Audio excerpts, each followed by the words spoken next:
ভয়ানক দুর্ঘটনা। এই নদীর গর্ভেই হারিয়ে গেছে হাজারো মানুষের আত্মীয়-স্বজন, ছেলে, মেয়ে, স্ত্রী, পুত্র, পরিজন। আজকের আমি যে বিষয়টি নিয়ে কথা বলবো সেটি হলো অত্যন্ত হৃদয় বিদারক, যেটা মানুষের হৃদয় ইতিপূর্বেই দাগ কেটেছে। যারা এই সংবাদটি শুনেছে সেটা হলো দৌলতদিয়া কালকে যে ফেরি থেকে যে ছিটকে একটি বাস ফেরি থেকে ছিটকে যে একটি বাস গাড়ি পানির ভিতরে পড়ে গেছে। খবরটা আমি হঠাৎ করে ফেসবুকে দেখার পরে হৃদয়টা এতই ভেঙে গেছে। যেমনটা খুব কাছের লোক চলে গেলে যেরকম মানুষ দিল থেকে কষ্ট পায়, আঘাত পায়, ঠিক আমি সেভাবেই একটা কষ্ট পেলাম। কি জন্য জানি না, হয়তো এভাবে অ্যাক্সিডেন্ট সচরাচর আমাদের দেশে হচ্ছে, বিভিন্ন দেশে হচ্ছে। আসলে মানবিক দৃষ্টিকোণ থেকে স্বাভাবিক আমরা ভেঙে পড়ি, কিন্তু এতটা বেশি কালকে থেকে খারাপ লেগেছে যেটা কিভাবে আমি ভাষায় ব্যক্ত করতে পারি। তো বলা হয়েছে কিছু মনের ভাব মানুষ যখন ব্যক্ত করতে পারে তখন সেই মনের ভাবটা অনেকটা হালকা হয়ে যায়, মনের যে চাপা পড়া আঘাতটা সেটা অনেকটা সে স্বস্তির দিকে চলে আসে। মূলত সেজন্যই আজকের এই নদীর পাড়ে একটু পায়চারি করতে এসে সেই নদীর মর্মান্তিক ঘটনার কথাই মনে পড়ে গেল, যে হালে এই নদীতেই তো কোনো বাবা তার মেয়ে আসার অপেক্ষায় ছিল, কোনো স্ত্রী তার স্বামী আসার অপেক্ষায় ছিল, কোনো স্বামী তার স্ত্রী আসার অপেক্ষায় ছিল, কোনো ছেলে তার বাবা আসার অপেক্ষায় ছিল। এভাবেই করে আত্মীয় স্বজনদের মধ্যে কেউ বা কেউ কারো বা কারোর জন্য এভাবে অপেক্ষাকৃত ছিল। ঠিক এই মুহূর্তেই হয়তো তাদের কাছে এই দুঃসংবাদের ফোনটা এসেছে যে অমুক জায়গায় গাড়িটা অ্যাক্সিডেন্ট হয়েছে, নদীতে পড়ে গেছে। তো আপনার একজন আত্মীয় স্বজন যদি যেই লাইনে আসার কথা সেই লাইন থেকে যদি একটা বাস যদি লাইনচ্যুত হয়ে নদীতে পড়ে যায়, ব্রিজ থেকে পড়ে যায়, অ্যাক্সিডেন্ট হয়, তাহলে সেই আঘাতটা কত বড় আঘাত হতে পারে।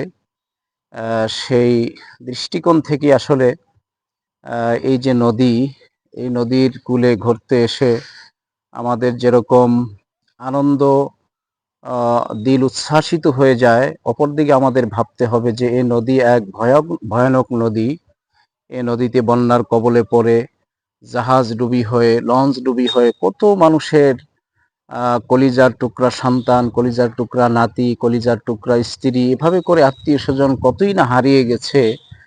আসলে সেটা আজকে অগণিত হয়ে দাঁড়িয়েছে। তো তারই একটি ভয়াল দৃশ্য বা একটি ঘটনা গেল কালকে আমরা 25শে মার্চ আমরা শুনতে পেরেছি। তো আসলে এই ভয়ানক দৃশ্যটা বারবার আমার মনে পড়তেছে, যে কিভাবে একটি তাজা প্রাণ 1 সেকেন্ড আগেও সেই দুর্ঘটনা সম্পর্কে অকেপল ছিল না, হঠাৎ করেই দুনিয়া থেকে সে বিদায় হয়ে চলে গেছে। তো তাদের জন্য হৃদয়টা আমাদের কাঁদতেছে। আমরা বিশেষ করে আমার মনমানসিকতা থেকে আমি বলি যে দুর্ঘটনা আমি যত শুনেছি এর মধ্যে সবচাইতে বেশি আমার দিলে আঘাত লেগেছে এই যে মাইলস্টোন স্কুল অ্যান্ড কলেজে যে বিমান দুর্ঘটনাটি হলো সেই ঘটনাটা আমার হৃদয় এত বেশি ব্যথিত করেছে, যেটা আমি পূর্ণ হয়তো 1 মাস হবে বেশি কম, যে আমি এটা মনে উঠলে আমি বিচলিত হয়ে যেতাম, যাহ কি হলো। ছোট ছোট বাচ্চারা যাদের কোলে থাকার কথা আজকে তারা কবরে চলে গেছে। এই যে ভাবনাটা যখন আমার দিলে আসতো তখন আমাকে নিয়মিত খুব ব্যথিত করত।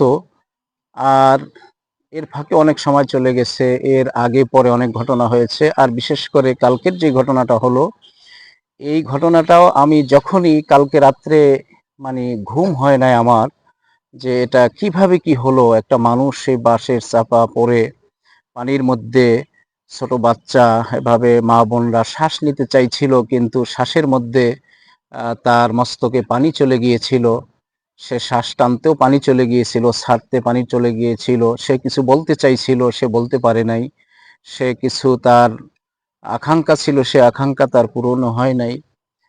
ঠিক এই গভীর এক মর্মান্তিক দুর্ঘটনায় যারা দুনিয়া থেকে বিদায় হলেন, আমরা সর্বোপরি তার মাগফিরাত কামনা করতেছি। হাদিস শরীফে এসেছে, যারা পানিতে ডুবে মৃত্যুবরণ করবে তারা শহীদি মর্যাদা পাবে। ওখানে যারা ইমানের সাথে মুসলমান অবস্থায় দুনিয়া থেকে বিদায় হয়েছেন, আল্লাহ রাব্বুল আলামিন সকলকেই যেন শহীদের মর্যাদা দান করেন এবং শোকার্ত পরিবারদেরকে আল্লাহ রাব্বুল আলামিন ধৈর্য ধারণ করার তৌফিক দান করেন। আর এইভাবে দুর্ঘটনার যেন কোনো মানুষের আর প্রাণ না হারাতে হয়। আমি দেখেছি যে আসলে যে ফেরিটা কোন জায়গায়, আমি অবশ্য এখানে কখনো যাই নাই, কিন্তু সেই জায়গাটা আসলেই আমার কাছে মনে হইল যেন একটু কেমন জানি। একটা ফেরিতে চারদিকে ব্যারিকেড থাকবে, যে কোনো সময় একটা বাস মানে ব্রেক ফেল হয়ে নদীতে পড়ে যেতে পারে বা অন্য জায়গায়, এত রিস্কের জায়গায়। আমাদের দেশে যে ফেরিগুলি ছিল, বিশেষ করে আমাদের এই কলাপাড়াতে আমরা দেখেছি যখন এই ফেরি ছিল, বাসগুলি ওঠে সামনে এভাবে ব্যারিকেড দেওয়া ছিল, ওর পরে আর ও যেতে পারতো না। এভাবে করে চারদিকেই ব্যারিকেড থাকার দরকার। আসলে এই ঈদের সময় আমাদের দেশে এবছর সবচেয়ে বেশি দুর্ঘটনা হয়েছে। ট্রেন দুর্ঘটনা হলো, বাস 2টা দুর্ঘটনা হলো, এরপরে প্রাইভেট কার গাড়ি, এই যে পুত্রবধূ আনার সময় 12-13 জন একই ফ্যামিলির মধ্য থেকে দুনিয়া থেকে বিদায় নিল। লঞ্চ অ্যাক্সিডেন্টে লোক মারা গেল, এভাবে করে একের পর এক কেমন জানি এই ঈদটা খুবই একটা দুর্বিষহ দুর্ঘটনার মধ্যে, বিভিন্ন দুর্বিষহ ঘটনা শুনতে শুনতে আমাদের ঈদকে পেরিয়ে যেতে হয়েছে।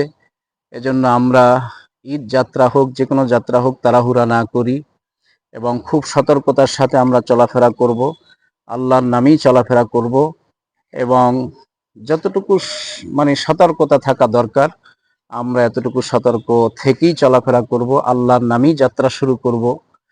যাত্রা শুরু করার আগে আমরা হয়তো 2 রাকাত নামাজ আদায় করে নিতে পারি, আল্লাহর কাছে বলতে পারি, আল্লাহ তাআলা সহি সালামতে গন্তব্যে পৌঁছে দেওয়ার মালিক তুমি, আবার বাড়িতে ফিরে আনার মালিক তুমি, আমার যাতায়াতের মধ্যে যত যা কিছু সমস্যা আছে তুমি সমাধান করবা, তোমার কাছে আমরা সুপর্দ হয়ে গেলাম। এভাবে যদি আমরা দোয়া পড়ে তারপরে বিভিন্ন আল্লাহর কাছে বলে কান্দাকাটি করে আমরা যাত্রা শুরু করি, আমরা অবশ্যই আশা করি যে আল্লাহ রাব্বুল আলামিন আমাদেরকে নিরাপদে রাখবেন।